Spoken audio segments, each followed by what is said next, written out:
सच के साथ। नमस्कार, सिटी वाराणसी लाइव में आप सभी का स्वागत है। मैं हूं ममता चौरसिया। आइए नजर डालते हैं आज के समाचारों पर। भारतीय शिक्षा मंदिर इंटर कॉलेज के सभागार में श्री आदि महादेव काशी धर्मालय मुक्ति न्यास ट्रस्ट द्वारा धर्म रक्षा प्रदर्शनी लगाई गई। श्री आदि महादेव काशी धर्मालय मुक्ति न्यास द्वारा भारतीय शिक्षा मंदिर इंटर कॉलेज के सभागार में धर्म रक्षा प्रदर्शनी लगाई गई। इस प्रदर्शनी में भगवान आदि विश्वेश्वर मंदिर के मॉडल और आदि विश्वेश्वर से जुड़ी फोटो को प्रदर्शित किया गया। यह 5 दिवसीय प्रदर्शनी जन जागरूकता के उद्देश्य से लगाई गई है। इस प्रदर्शनी में ज्ञानवापी प्रकरण से जुड़े मुद्दों को चित्र प्रदर्शनी के माध्यम से प्रदर्शित किया गया है। प्रदर्शनी के बारे में बताते हुए ट्रस्ट के ट्रस्टी रामप्रसाद सिंह ने बताया कि इस प्रदर्शनी का एकमात्र उद्देश्य है कि जनता के बीच में यह जागरूकता हो कि ज्ञानवापी की वास्तविक हकीकत क्या है। इसमें जो भी सबूत मिले हैं उनको चित्रों के माध्यम से आम जनता के अवलोकनार्थ रखा गया है। मस्जिद की दीवारों पर त्रिशूल और हिंदू धर्म से जुड़ी चीजें प्रदर्शित हैं। इससे यह साबित होता है कि वह मंदिर का रूप था। ऐसे में जन जागरण के लिए ऐसी प्रदर्शनी का लगना अति आवश्यक था। ये लड़ाई एक मंदिरों की नहीं है, अनेक मंदिरों का है। उसी क्रम में काशी में जो है आदि विश्वेश्वर जो हमारे 354 वर्ष पूर्व ध्वस्त किए गए हैं, उनकी मुक्ति के प्रयास किए जा रहे हैं कि वो हम पुनः अपना प्राप्त करें, पुनर्मंदिर का निर्माण करें और हिंदू जनता उसमें जा कर के दर्शन पूजन कर सके। अब सारे सबूत मिलने लगे हैं, सारी चीज़ें आ गई हैं। हम लोगों ने सबूत इकट्ठा किया। सारे सबूत जो जांच कमीशन में आए, जो बाहर थे, वर्तमान में थे, हिस्टोरिकल सबूत जितने भी एविडेंस थे, सब ले करके हम लोगों ने चित्रों के माध्यम से, मॉडल का निर्माण करके उसके माध्यम से और बहुत सारे तरीकों से मीडिया के माध्यम से हम लोग जन जागरण का अभियान जारी किए हुए हैं। जन जागरण की बात किया तो कहाँ इसका किया जाएगा? हम यहाँ से अब सीधे लखनऊ जाएंगे पूरी प्रदर्शनी लेकर। 5 दिन यहाँ है, 5 दिन के बाद वहाँ की भी डेट तय हो रही है। हम लोग वहाँ निकलेंगे, वहाँ से हम लोग दिल्ली जाएंगे, फिर दिल्ली से अभी दूसरे स्थानों पर जाना तय होगा। बात की जाए पूरे भारतवर्ष में तो कहाँ इसके लिए? हम जहाँ देखिए, जहाँ हिंदूवादी सरकारें हैं, हम कोशिश करेंगे उन सभी जगहों पर जाएंगे। मॉडल का हमारा मूल उद्देश्य है कि आक्रांता द्वारा जब तोड़ा गया था हमारा भव्य मंदिर, उसका स्वरूप क्या रहा होगा। वो जो कल्पना आज हिंदू मन मस्तिष्क में लोगों के माध्यम से पुराणों में, इतिहासों में जो दर्ज है, उसको साकार करने का ये प्रयास है। और इसका मूल उद्देश्य है कि लोगों तक जन तक ये पहुँचे कि ये मंदिर, भव्य मंदिर हमारा ऐसा था और इसका स्वरूप इस तरह रहा होगा। ये लोगों तक जन तक पहुंचाने का एक प्रयास हमारा है। और रह गई तस्वीरों की बात, तो तस्वीरें लगभग 60 से लेकर 65 तक ये तस्वीरें जो आज आप देख रहे हैं, ये तस्वीर अभी बढ़ेंगी प्रदर्शनी में। कल परसों तक 100 भी हो सकता है। लक्ष्य तो हम लोगों का है कि जितने लगभग 150-200 तस्वीरों को लगाने का हमारा लक्ष्य है। लेकिन अभी वर्तमान में 60 से लेकर 65 तक जो तस्वीरें हैं। और इस कार्यक्रम का मूल उद्देश्य है कि जन आदि महादेव जो विश्वेश्वर हमारे हैं, उनकी लड़ाई को आगे बढ़ाना है, लोगों तक जन संचार करना है, जन जागरण करना है। ये मूल हम लोगों का उद्देश्य है। महिला ग्राम प्रधान से बदसलूकी पर ब्लॉक प्रमुख पति समेत कई पर मुकदमा दर्ज हुआ। विकासखंड भदोई के धनवतिया महिला ग्राम प्रधान नीलम गुप्ता के साथ बदसलूकी के आरोप में चौरी थाना पुलिस ने ब्लॉक प्रमुख पति समेत कई अज्ञात के खिलाफ मुकदमा दर्ज कर जाँच भी शुरू कर दी है। महिला ग्राम प्रधान के पति अश्विनी कुमार गुप्ता ने तहरीर देकर आरोप लगाया है कि 1 सप्ताह के पूर्व से वह विकास कार्य में खर्च हुए धनराशि समेत कार्य योजनाओं को स्वीकृत कराने के लिए ब्लॉक पर आ जा रहे हैं। उसी दौरान ब्लॉक प्रमुख भदोई के पति प्रशांत सिंह चिट्ठू ने अपशब्दों का प्रयोग कर उन्हें अपमानित किया, महिला ग्राम प्रधान को भेजने की बात कही। दूसरी बार जब महिला ग्राम प्रधान नीलम गुप्ता ब्लॉक पहुंची तो गाली गलौज कर जान से मारने की धमकी दी गई। उधर ग्राम प्रधान नीलम गुप्ता ने बताया कि वह ब्लॉक प्रमुख पति के खिलाफ कार्रवाई कराने के लिए सोमवार को जिला मुख्यालय पहुंचकर DM Gaurang Rathi, SP doctor Anil Kumar को प्रार्थना पत्र सौंपे थे। एक महिला ग्राम प्रधान के साथ हुई बदसलूकी से नाराज प्रधान संघ और साहू समाज ने अपने तेवर तल्ख कर ब्लॉक प्रमुख पति को नामजद करने की आवाज उठाई थी। कार्यवाही न होने की स्थिति में मुख्यमंत्री से भी मिलने की बात कही गई थी। वहीं ब्लॉक प्रमुख भदोई के पति पर चौरी थाने में मुकदमा दर्ज होते ही सियासत की हवा तेज होने लगी है। एसपी डॉक्टर अनिल कुमार ने बताया कि महिला ग्राम प्रधान के पति अश्विनी कुमार गुप्ता की तहरीर पर भदोई ब्लॉक प्रमुख पति प्रशांत सिंह चिट्टू समेत अज्ञात पर मुकदमा दर्ज कर विवेचना शुरू करा दी गई है। सर, मेरे पति को जो प्रमुख पति जी हैं, वो 22 मार्च को इतना गंदा गाली दिए हैं सर। और बाकी गंदा जो गाली दिए हैं वो दिए ही हैं। उन्होंने कहा है कि हम आपको जान से ही मार देंगे, अगर ब्लॉक पे कभी आप दिखाई दिए तो हम आपको जान से मार देंगे। और सर, ये ब्लॉक पे जाते थे अपना काम लेके सर, तो उनका कोई काम नहीं होता था, तो हमने इनको मना कर दिया कि आप ब्लॉक पे मत जाइए, ब्लॉक पे हम जाएंगे। पर वहाँ जाने के बाद सर, हम जब पीछे से वापस आते थे, ब्लॉक से निकलते थे, तो वहाँ के लोग इतना गंदा शब्द का प्रयोग करते थे कि देखिए उसके पति का दिख गया, अब इसका भी दिखा जाएगा। क्या महिला प्रधान होना एक गुनाह है, या एक तेली समाज में पैदा होना एक गुनाह है? आप ही लोग बताइए कि हम लोग क्या करें। या फिर महिला प्रधान बनना गुनाह है तो ये सब निकालना ही नहीं चाहिए था ना, कि महिला प्रधान भर्ती करे जाए या कुछ किया जाए। क्या चाहती हैं? हम सर यही चाहते हैं कि हमारे पति के साथ, हमारे साथ, तेली समाज के साथ न्याय हो। मां सरस्वती के अमर सपूत सरदार उधम सिंह की पुण्यतिथि मनाई गई। हिंदू युवा वाहिनी वाराणसी महानगर एवं शिव शक्ति सेवा फाउंडेशन द्वारा मां भारती के अमर सपूत सरदार उधम सिंह जी की पुण्यतिथि हिंदू युवा वाहिनी वाराणसी मंडल के निवर्तमान प्रभारी अमरीश सिंह भोला द्वारा 251 दीपदान करके मनाया गया। कार्यक्रम के पश्चात इस अवसर पर उपस्थित शिव भक्तों को फलाहार वितरण किया गया। कार्यक्रम में मुख्य रूप से हिंदू युवा वाहिनी के निवर्तमान महानगर अध्यक्ष अजय सिंह, महानगर के वरिष्ठ उपाध्यक्ष सन्नी गुप्ता, महानगर मंत्री नीतीश सिंह, दिनेश अग्रहरी, पप्पू सिंह आदि लोग उपस्थित थे। माँ भारती के लाल सरदार उधम सिंह जी का आज 83वां पुण्यतिथि का कार्यक्रम था। जो है आज सरदार उधम सिंह पंचमुहानी गुदौलिया पे ये कार्यक्रम किया गया है। और आप देख रहे होंगे सरदार उधम सिंह मंडल के हमारे कार्यकर्ताओं ने मिलकर के हर साल यहाँ पे भव्य कार्यक्रम किया है। और आज कैंप भी है जो निरंतर सावन माह में चल रहा है। तो आज इस पावन अवसर पे यहाँ पे भव्य तरीके से दीपदान करके हम सब ने सरदार उधम सिंह जी को याद किया है, उनके पल चिन्हों पे चलने का संकल्प लिया है। मेडिकल लेबोरेटरीज टेक्नोलॉजी के विद्यार्थियों के लिए कैंपस ड्राइव 2023 का आयोजन किया गया। राजीव गांधी दक्षिण परिसर बरकछा काशी विश्वविद्यालय में मेडिकल लेबोरेटरी टेक्नोलॉजी विषय के विद्यार्थियों के लिए कैंपस ड्राइव 2023 का सफल आयोजन किया गया। आचार्य प्रभारी professor V.K. Mishra, placement cell के चेयरमैन प्रोफेसर आशीष सिंह, टॉर्मेट टेक्नोलॉजीज के वाइस प्रेसिडेंट शेखर आनंद एवं मेडिकल लेबोरेटरी टेक्नोलॉजी विषय के संयोजक डॉक्टर राघवेंद्र रमण मिश्रा ने महामना पंडित मदन मोहन मालवीय की प्रतिमा पर माल्यार्पण करके कार्यक्रम का शुभारंभ किया। आचार्य प्रभारी प्रोफेसर V.K. मिश्रा ने प्रतिभागी विद्यार्थियों को BHU के मूल मंत्र से अवगत कराया और शुभाशीष दिया। उन्होंने कैंपस ड्राइव 2023 में शामिल हो रहे संस्थानों के पदाधिकारियों के प्रति आभार व्यक्त किया। प्लेसमेंट सेल के चेयरमैन प्रोफेसर आशीष सिंह ने विद्यार्थियों को उत्साहित किया और विद्यार्थियों को स्किल को और उजागर करने के लिए प्रेरित किया और बताया कि MLT में आने वाले समय में बहुत संभावनाएं हैं। रेडीज मेडिकेयर के प्रबंध निदेशक डॉक्टर K.S. सिंह और AB स्टार के head doctor Kamendra Narayan online उपस्थित रहे। प्रमुख scientist doctor Yashwant, officer Nikita ने कैंपस ड्राइव 2023 के लिए रिटन एग्जामिनेशन एवं प्रैक्टिकल इवैल्यूएशन कराया, जिसमें 100 से ज़्यादा विद्यार्थियों ने भाग लिया। 54 को अंतिम चरण के इंटरव्यू का मौका मिला। कुल 21 विद्यार्थियों को चयनित किया गया। M.Walk की छात्रा प्रिया काकरण को रिसर्च एंड डेवलपमेंट मैनेजर एवं स्नेहलता का रिसर्च एसोसिएट के पद पर चयन हुआ। संयोजक डॉक्टर राघवेंद्र रमण मिश्रा ने बताया कि कैंपस ड्राइव 2023 में मुख्य रूप से टॉर्मेट टेक्नोलॉजीज, माइक्रोजन डायग्नोस्टिक्स, रेड्डीज मेडिकेयर तथा AB स्टार ने अपना योगदान दिया। कैंपस ड्राइव 2023 में अधिकतम 5.5 लाख तक के पैकेज ऑफर हुए। विद्यार्थियों के बीच खुशी की लहर रही। इस अवसर पर छात्र सलाहकार आशीष लतारे, प्लेसमेंट सेल के सदस्य डॉक्टर विभोर कांत, MLT कोर्स के शिक्षक डॉक्टर मोहम्मद इरफान, शिवम पांडे और अमित कुमार विक्रम ने अपने विषय संगत योगदान दिए। नेत्र रोग विशेषज्ञ डॉक्टर अरुण कुमार गुप्ता ने आई फ्लू को लेकर लोगों को सतर्क रहने को कहा। बारिश में कई बीमारियों के फैलने की आशंका रहती है। इस मौसम में आंखों का संक्रमण, कंजंक्टिवाइटिस, आई फ्लू भी काफ़ी फैलता है। इसलिए आई फ्लू को लेकर सतर्क व सावधान रहने के साथ जागरूकता भी जरूरी है। आई फ्लू से संक्रमित लोगों को बचाव इलाज के बारे में उमा प्रेम नेत्रालय के डायरेक्टर डॉक्टर अरुण गुप्ता ने बताया कि आई फ्लू में अचानक आंख लाल हो जाती है, आंख में जलन और चुभन की समस्या भी होती है। आज युवाओं और बुजुर्गों के साथ साथ बच्चे भी इसकी चपेट में हैं। उन्होंने आमजन से सावधानियां बरतने की अपील करते हुए कहा कि आई फ्लू होने पर बचाव हेतु अपनी आंखों को अपने हाथ से न छुएं, अपने हाथों को जरूर धोएं, अपने निजी चीज़ों जैसे तौलिया, रुमाल, तकिया, आई कॉस्मेटिक, आंखों के मेकअप आदि को किसी से साझा न करें। संक्रमित व्यक्ति से दूरी बनाएं। संक्रमित व्यक्ति के इस्तेमाल की चीज़ें इस्तेमाल न करें व ज़्यादा भीड़भाड़ वाली जगह पर जाने से बचें। जबकि आई फ्लू के दौरान सावधानी के रूप में टीवी या मोबाइल से खुद को दूर रखें। रोजाना इस्तेमाल किए जाने वाले रुमाल या तौलिया को नियमित रूप से बदलें एवं साफ रुमाल तौलिया ही इस्तेमाल करें।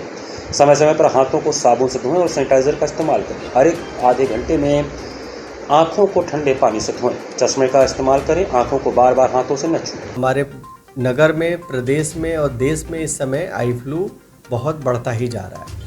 आई फ्लू एक तरह की कंजंक्टिवाइटिस है और ये जो फैल रहा है ये एक एडिनोवायरल कंजंक्टिवाइटिस का नया स्ट्रेन है जो बहुत तेज़ी से फैल रहा है। हमारे स्कूलों में, घरों में, ऑफिसेज में, हर जगह ये बहुत तेज़ी से अपने पाँव पसार रहा है। तो हम इसके लक्षण जानते हैं कि आखिर इसके लक्षण क्या हैं।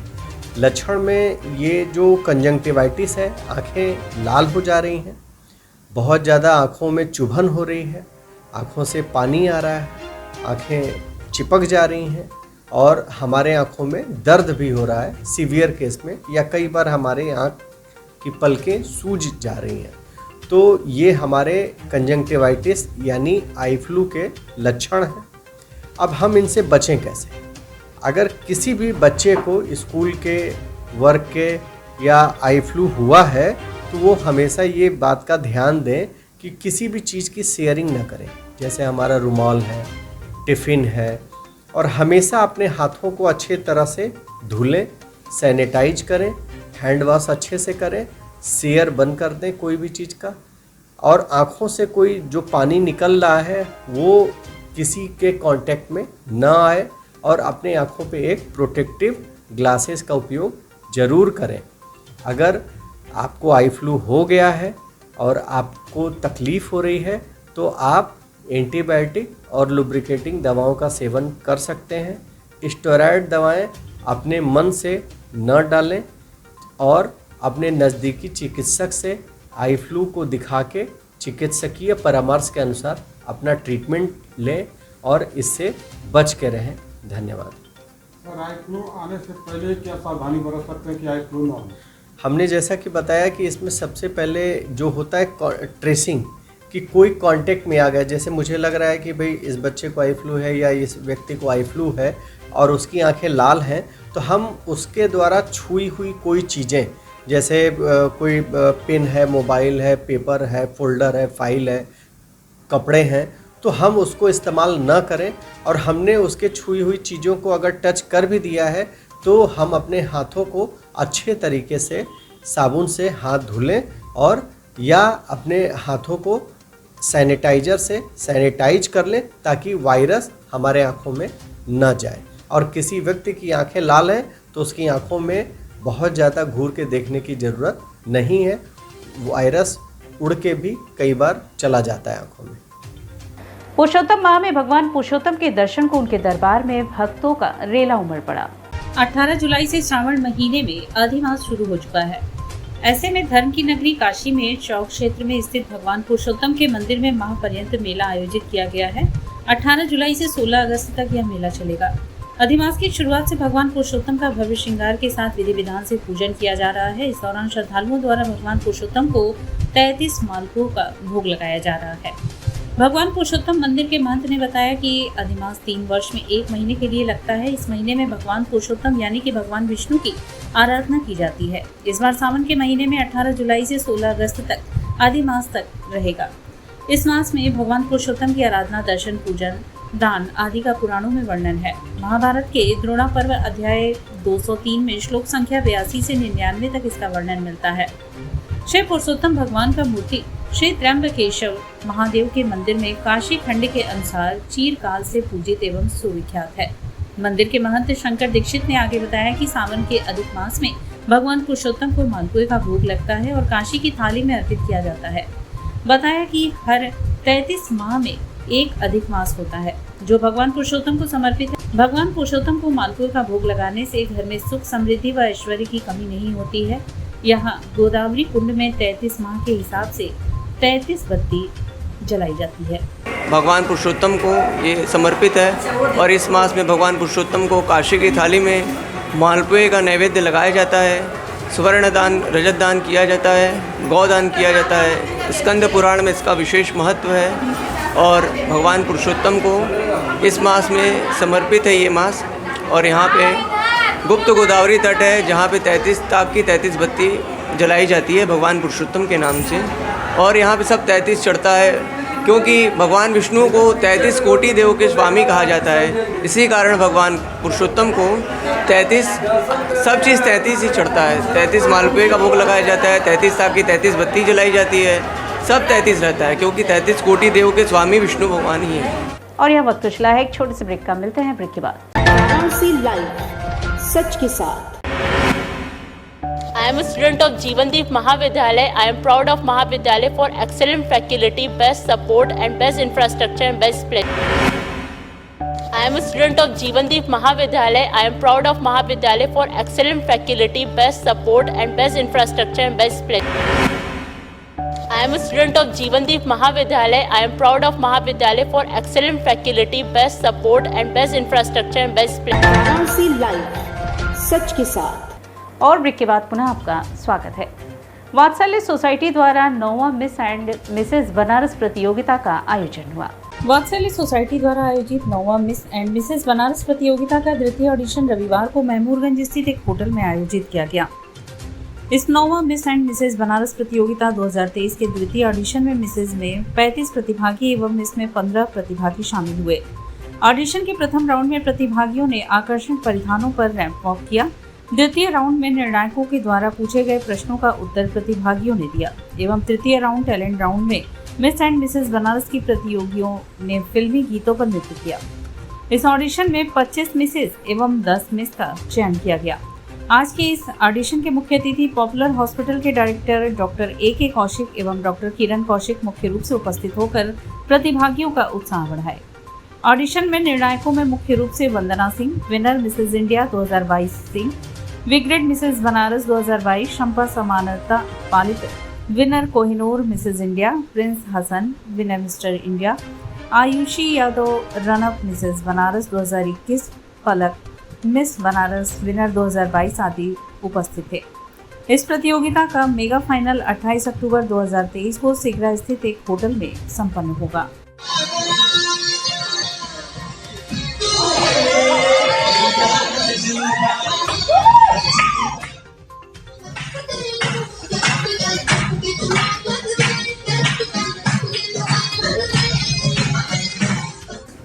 बहुत ज़्यादा पहले महिलाएं और लड़कियां जो थी वो उतना खुल करके सामने नहीं आती थी। प्रतिभा होती थी और अनुभव भी होता था, तब भी वो अपने घरों में रहती थी। कई बार अभिभावक भी अनुमति नहीं देते थे, लेकिन अब इस बार से देखा जा रहा है कि बढ़ चढ़कर महिलाएं और लड़कियां हिस्सा ले रही हैं। उनके घर वाले भी उनका उतना ही साथ दे रहे हैं। जो आज इस प्रोग्राम की विनर होंगी उनको आगे यूपी में प्लस इसके बाद इंडिया के प्रोग्राम्स में प्रतिभागिता लेने के लिए भेजा जाएगा। इसके अलावा उनको अभी यहाँ पर क्राउन पहनाया जाएगा और सैशे वगैरह दिया जाएगा, प्लस उनको वीडियो और ऑडियो शूटिंग के लिए भी इनवाइट किया जाएगा। आप एक महिला हैं, क्या कहना चाहेंगे और लोगों से इस क्षेत्र में आने के लिए? बिल्कुल, ये बहुत अच्छा क्षेत्र है आने के लिए। अगर किसी को अपना करियर बनाने के लिए इस फील्ड में आना है तो बिल्कुल आ सकते हैं। इसमें नाम है, शोहरत है, हर तरीके की चीज़ें हैं। आप बहुत सारे सोशल वर्क से भी जुड़ सकती हैं। कई बार मैं चैरिटी शो करती हूँ जिसमें मैं जो भी पैसा मेरे टिकट का होता है वो वृद्धाश्रम या फिर अनाथालय में जाता है। तो मुझे ये बहुत खुशी होती है कि मैं इस तरीके के प्रतिभा को प्रोत्साहित करती हूँ। सावन के महीने में काशी में भगवा वस्त्र पहने कांवरियों का जत्था उमड़ जाता है। इसी कड़ी में काशी व्यापार मंडल कैंट ने महाप्रसाद का वितरण किया। सावन माह के चौथे सोमवार को काशी में जहां एक ओर कांवरियों का जनसैलाब दिखाई पड़ा, वहीं दूसरी ओर वाराणसी में कांवरियों को महाप्रसाद का वितरण किया गया। महाप्रसाद वितरण का कार्यक्रम काशी व्यापार मंडल कैंट के पदाधिकारियों ने किया। वाराणसी के कैंट रेलवे स्टेशन के पास हनुमान मंदिर पर कांवरियों के लिए सेवा शिविर का आयोजन किया गया। साथ ही महाप्रसाद का वितरण भी किया गया। कार्यक्रम में व्यापार मंडल के अध्यक्ष धर्मेंद्र पांडे के अलावा जितेंद्र गुप्ता उर्फ गुड्डू भैया, कोमल सिंह, डॉक्टर विजय गुप्ता, धनवीर मौर्य उपाध्यक्ष, विशाल दुबे, संजय गुप्ता, सुनील गुप्ता, शिव नारायण गुप्ता, मनोज जायसवाल, रोशन अग्रहरी, अनिल कपूर, गोल्डी आदित्य दुबे व अन्य लोग उपस्थित थे। बीएनआई वाराणसी के 12वें चैप्टर बीएनआई रुद्राक्ष का शुभारंभ हुआ। सिगरा स्थित एक होटल में बीएनआई वाराणसी के 12वें चैप्टर बीएनआई रुद्राक्ष का शुभारंभ किया गया। इस अवसर पर सीनियर लॉन्च डायरेक्टर हिमांशु गिनोडिया ने बताया कि यह BNI इंडिया का 11वां चैप्टर है।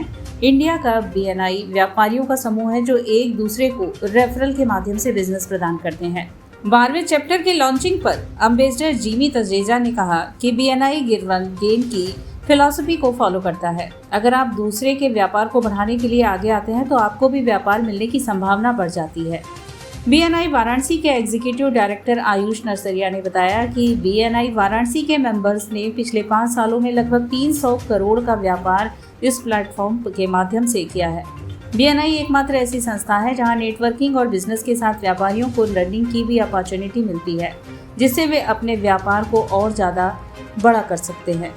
सावन का महीना और बनारस के व्यापारियों को रुद्राक्ष मिल रहा है बाबा के आशीर्वाद के रूप में, इसलिए हमारे काशी में रुद्राक्ष का बहुत महत्व है। तो हमारे 12वां चैप्टर के सावन के महीने में रुद्राक्ष के नाम से आज स्थापित हुआ है, जिसमें बनारस के व्यापारियों को हम कह रहे हैं कि प्रसाद क्यों मिल रहा है। हर व्यापारी की एक मांग होती है, व्यापार कहाँ से चलेगा। आप दुकान तो खोल लेते हैं, आपको व्यापार कहाँ से मिलेगा, कस्टमर कहाँ से आएंगे। BNI जो प्लेटफॉर्म है, इसमें हर मेंबर एक दूसरे को व्यापार देते, कैसे देते हैं, इसलिए कि जो मेरा कस्टमर है उसको और भी सामान की ज़रूरत होती है, उन लोगों को हम अपने मेंबर से कनेक्ट कराते हैं कि भैया तुमको सामान लेना है, आइए मैं आपको ट्रस्टेड वेंडर दिला रहा हूँ। BNI के हैं जो आपको सस्ते दामों पे, उचित मूल्य पे आपको सही सामान देंगे और आपके साथ कोई चीटिंग नहीं होगी।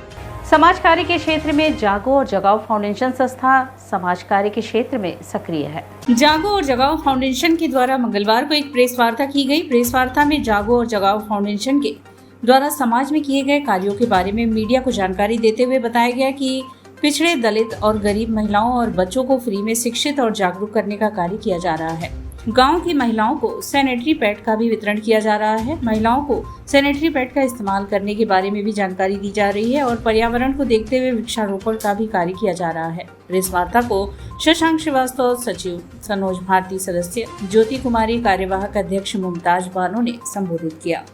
जागो जगाओ फाउंडेशन गरीब और पिछड़े और दलित बच्चों को जगह जगह पर स्कूल खोल रहा है और वहाँ पे एक शिक्षक रखता है।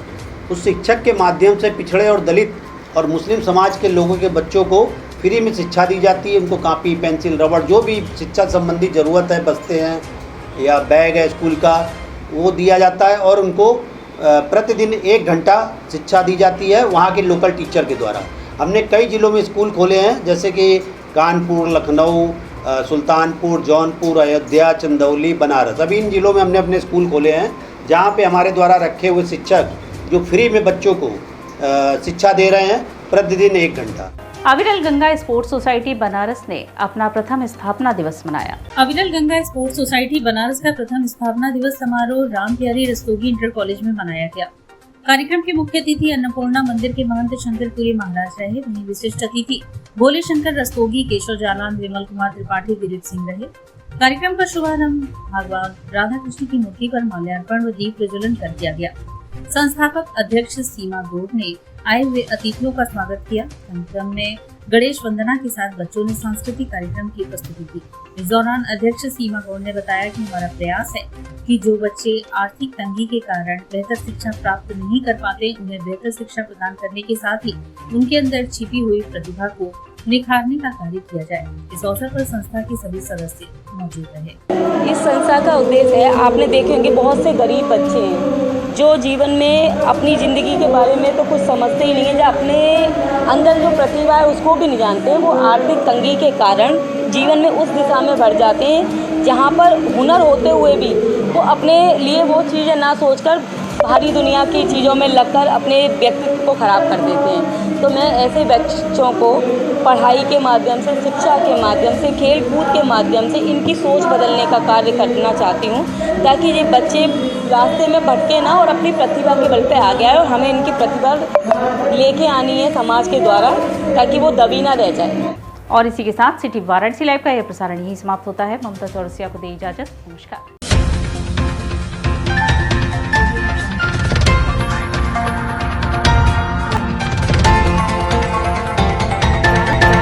लाइव, सच के साथ।